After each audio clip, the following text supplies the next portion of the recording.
सत्संग जी, प्यार से कहना धन्यकार।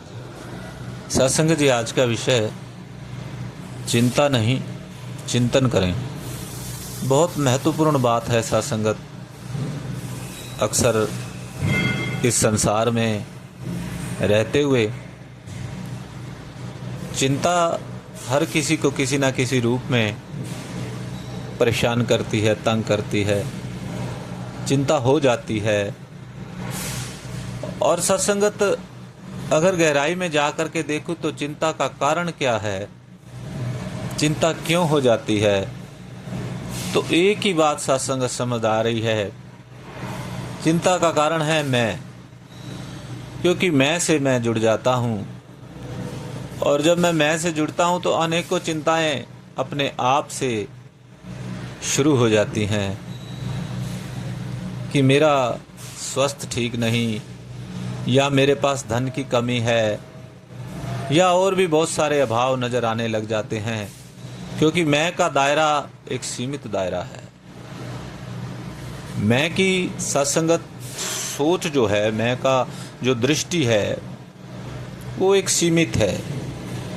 और सत्संगत जब ये मैं सतगुरु की कृपा से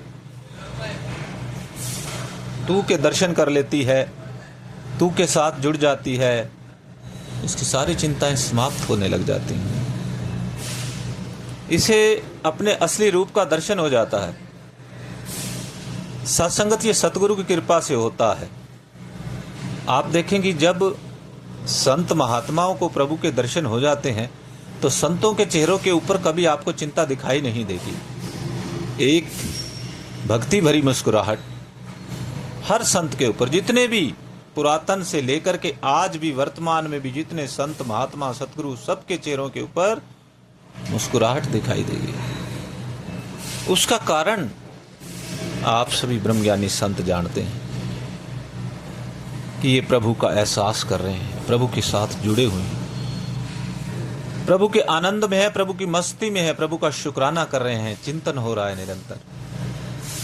और जहां चिंतन होता है वहां चिंता दूर होती चली जाती है।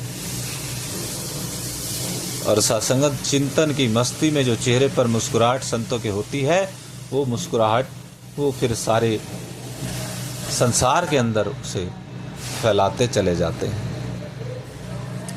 इसलिए सत्संगत महात्माओं ने कहा है कि फिक्र करेंदे बावरे, जिनको नहीं पता है, जो मैं से जुड़े हुए हैं, उनको बावरे की संज्ञा दी गई है कि वो भटकन में है, उनको रास्ते का पता नहीं है, उन्हें आत्मबोध नहीं है, इसलिए उनको बावरे कहा गया। बावरा किसको कहते हैं? जिसको समझ ना हो, उनको अभी समझ नहीं, जो कि फिक्र करते हैं, जो इस एहसास में रहते कि सारे संसार को चलाने वाला एक निराकार प्रभु परमात्मा है, जिसका भागवत के अंदर भी वर्णन है। जब अर्जुन को ब्रह्म ज्ञान की प्राप्ति हुई तो कैसे उनके प्रश्नों के उत्तर दिए कि चिंता किस लिए। अर्जुन को बता रहे हैं कि जो तू ये चिंता कर रहा है कि मेरे चाचा है, कोई मेरा भाई है, कोई मेरी ताऊ है, कोई मेरा गुरु है, कोई मेरा ये है, तो ये सब तो एक तेरा कर्म है क्षत्रिय का, इस वक्त युद्ध करना और अपने फर्ज को निभाना।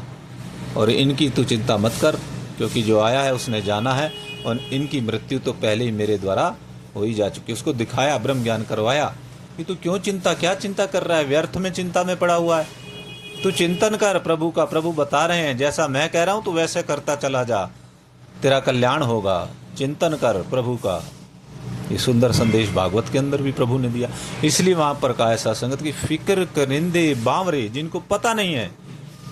और आगे ब्रह्मज्ञानी संत का जिक्र किया गया है कि जिक्र करेंदे साध, जो साधु महात्मा वो जिक्र करते हैं, प्रभु का एहसास करते हैं, प्रभु से बात करते हैं, आनंद में रहते हैं और आनंद आगे देते हैं। जिक्र करेंदे साध, बाबा फरीद जी क्या कह रहे हैं कि उठ फरीदा जिक्र कर। अपने मन से कह रहे हैं तू टेंशन मत ले, चिंता सदा नहीं रहने वाली, ये तो सपना है।